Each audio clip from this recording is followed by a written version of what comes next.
berkata-kata itu takluk. Ya betul, takluk. Berkata-kata tu takluk. Takluk bagi kalam ismi.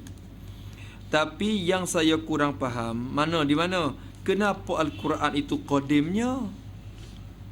Bila kan berkata-kata itu takluk, bermaknanya berkata-kata itu baru. Takluk, maknanya takluk berkata-kata ataupun dikatakan kalam masdari itu kita mengaji dah marai. Itu takluk tangjizi hadis bagi kalam ismi. Maknanya ya baru ya. Bila baru, saya tak faham lah. Quran itu macam mana boleh jadi qadim? Sedangkan ia pun kata-kata Allah kok. Ia pening di lafaz kata-kata tu lagi. Quran itu kata-kata ke? Quran itu berkata-kata ke perkataan? Saya tak faham lagi. Jadi dalam bahasa dalam istilah ulama, bila sebut Quran, Quranun dalam bahasa Arab, ya itlaq lafaz ni dua itlaq.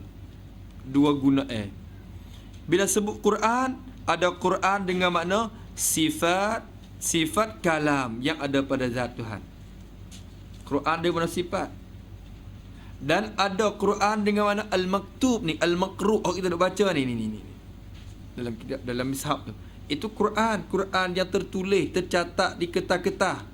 Hak tu Quran juga. Dan Quran satu makna lagi dengan makna sifat perkata tu, sifat perkata di zat Tuhan sendiri tu. Quran dua. Faham dah? Maka dalam Quran itu hak mana yang qadim, hak mana yang baru. Quran dengan makna sifat kalam. Quran dengan sifat kalam itu qadim. Adapun Quran dengan makna tulisan dan tercatat di kertas ni qadim qadim tak? Hak tu baru cetak ya, cetakan pertama ya kata. Dan cetak yang kedua baru ya tahun begian. Tu baru saja. Quran tu baru.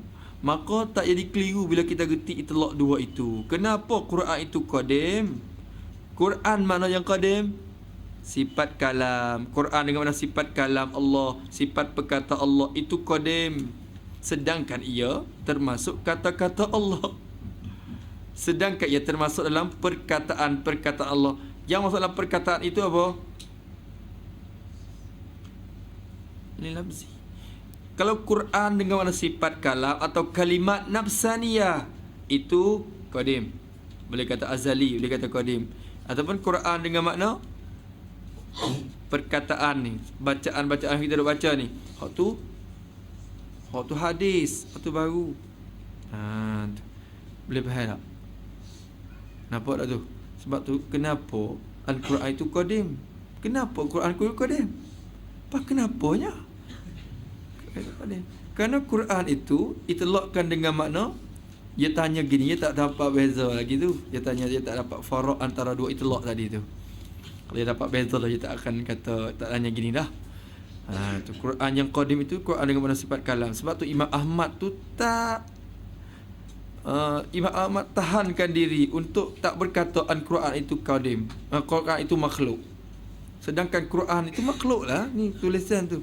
Tapi takut orang waham dan sengka kata sifat kalam tu pun jadi makhluk. Kerana Quran dalam bahasa Arab dua tu. Lalu Imam Ahmad diamkan benda tu dan tak mengaku kata Quran itu makhluk. Masa tu fitnah banyak. Tu takut orang keliru kata sifat perkata ni makhluk juga. Tu lalu tu diam. Imam Ahmad tak berkata gitu. Sehingga dipukul didenda, dipenjara akhirnya Imam Ahmad sendiri. Jadi maknanya ayat Quran itu menunjuk di atas kalimat nafsaniyah dan ada sifat perkata di zat Allah. Ini cerita ke tanya? Maknanya ayat Quran itu menunjuk di atas kalimat nafsaniyah dan ada sifat perkata di zat Allah. Nak tanya ke? Nak royak pada saya ke? Tanya. Maknanya adakah? Maknanya dia barangkalinya dia nak kena buat ni, buat alamat isyarat tanya lagi. Maknanya ayat Quran itu menunjuk di atas kalimat nafsaniyah dan ada sifat perkata di zat Allah ke? Ayat Quran, ayat mana ni? Ya. ayat Quran ni menunjuk di atas kalimat nafsaniyah. Dan ada sifat betul. Dan ada sifat perkata pada Allah Ta'ala. Bila seorang tu hantar surat kepada kita, Assalamualaikum Zaid, apa khabar? Saya sekarang ni dalam penjara, masih sihat lagi, datanglah ziarah saya. Terima kasih. Lepas tu kita dengar,